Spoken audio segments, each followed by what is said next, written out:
You won't believe what just happened to Pastor Kanyari and why Nyako's shocking reaction has the entire nation in absolute disbelief. We recognize Kanyari as the ex of the late. The ex of the late. Pastor Kanyari has just broken down in uncontrollable tears after Nyako reacted to the tragic news of Betty Bayo's death. And trust me, this story takes a turn that no one saw coming. Mimi nimeona anataka behave like he's the owner of the ceremony. He is not the owner of the ceremony. But wait, because that is not even the craziest part. Nyako's reaction didn't just spark sympathy, it ignited a wildfire online. Whispers are flying in, tensions are rising, and people are asking, was Kanyari's emotional breakdown real, or was Nyako right when she hinted it was all for likes and views? And thank God, Wakenya mumereact haraka juu. Mimi nilikuwa naogopa kuongea. Kanyari, hii ni matanga yako lakini sio yako. Sawa? Hii ni matanga ya watoto. Watoto na bwana ya Betty. You separated from this lady, you moved on. Move on. Move on. Move on vile umekuwa ukimove on hapa na wasichana, ukiwashika matako, usijifanye. You are not a saint. You are a pastor wearing sheep's clothes on social media. Mimi sijui Kanyari wanga pastor wa nani, hainihusu, lakini nimesema ukweli. What happens next is going to leave you absolutely shocked, but stay right here because the truth behind Kanyari's tears and Nyako's ruthless comment and their complicated past gets even darker. Ninasema na ninarudia, hii matanga sio ya Kanyari. Sawa? Kanyari, you moved on. Sawa? Thank you. Na tunataka ukatoe mchango huko kwa mwenye matanga. Si ati wewe ndio uletewe mchango. Unaletewa mchango kama nani? Na mwenyewe ni the current husband of the late. Plus the children. Musujaribu kutuchezea bakili ati hii Betty wakwa. Betty wakwa. Betty wakwa sangapi? Betty wakwa sangapi Kanyari? Betty wakwa sangapi? Nakuuliza, Betty wakwa sangapi? You are an ex. Behave like an ex. Stop stealing the limelight. Nyako, the self-proclaimed TikTok president, the German-based Kenyan content creator who has never been one to hold her tongue. Nyako had a history with disgusting Pastor Kanyari. Back in April 2024, she had criticized Pastor Kanyari for joining TikTok, suggesting that pastors on the platform were a sign of the end times, warning that churches would close because young people were not showing up anymore. She had watched him solicit gifts, receive lions worth thousands of shillings, and called him out for what she perceived as monetizing faith. Mwenye matanga, awachwa yueo. We don't like hypocrites. Mtusi wanga hypocrite. Ebu haya nani akuja ni tusi. Mimi nimesema nimepumzika. Hiyo story imeisha. Tunaomboleza Betty, na Betty ni bibi ya mtu, sio bibi ya Kanyari. Mimi nimesema nimepumzika. And the current husband was very, very legit and very loving. Tusisahau hiyo.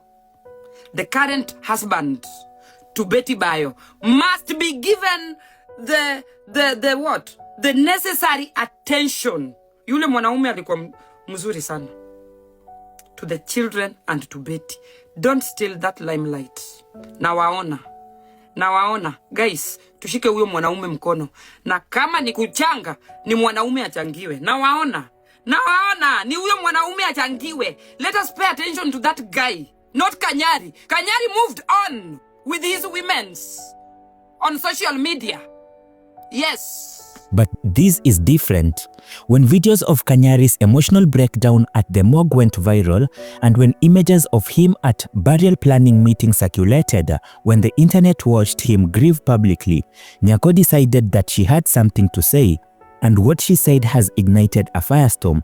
In a TikTok video that has now been viewed by hundreds of thousands, Nyako fired at Kanyari with no filter, no mercy, and no hesitation. The title alone was explosive. Nyako fires at Kanyari, step aside, let Tash lead Betty Bayo's burial. Her message was clear, direct, and brutal. Kanyari needed to step aside. He needed to let Tash, the current husband, the man who loved Betty in her final years, lead the burial proceedings. But wait, there is more context you need to understand. Nyako's comments came amid speculations and online chatter that questioned Kanyari's motives. Some cruel netizens suggest that Kanyari's grief was performative, that his tears were for likes and views, and that he was using Betty Bayo's death to rehabilitate his image. He is doing this for TikTok, some comments read. Suddenly, he cares when the cameras are on, others wrote. The accusations were harsh, cutting, and deeply painful for anyone who was genuinely mourning, and Nyako, whether intentionally or not, amplified these sentiments. Her video suggested that Kanyari, as the ex-husband, should take a back seat and should respect the boundaries, should let the man who was there in Betty's final years to take the center stage. The gospel drama, as she called it, has exploded. The TikTok comment section became a war zone, and Team Kanyari argued, he is the father of her children. He has every right to mourn. Those are his kids who just lost their mother. Team Tash countered. Tash was her husband. He loved her, accepted her, and raised those children. Kanyari is just the ex. Team Nyako added, she is right. Kanyari is always about the cameras. Let the real family grieve in peace. And Team Compassion pleaded, can we just let everyone grieve? Why must we weaponize pain? But wait, it gets even worse because amidst all this grief, all this drama in the public spectacle, another issue emerged that cut even deeper: the custody of Kanyari's children. Pastor Kanyari addressed this issue angrily, expressing his frustration towards people discussing taking care of his children. In a statement that resonated with many fathers, he said, wameanza kugawana watoto. How unfair is it for others to start claiming custody of my 2 children when I am still alive and responsible for them? His voice was filled with rage, with hurt, and with protective instincts of a father who felt his parental rights were being questioned. He praised Betty Bayo for making co-parenting easy, for communicating about their children's needs, and for maintaining a relationship built on respect.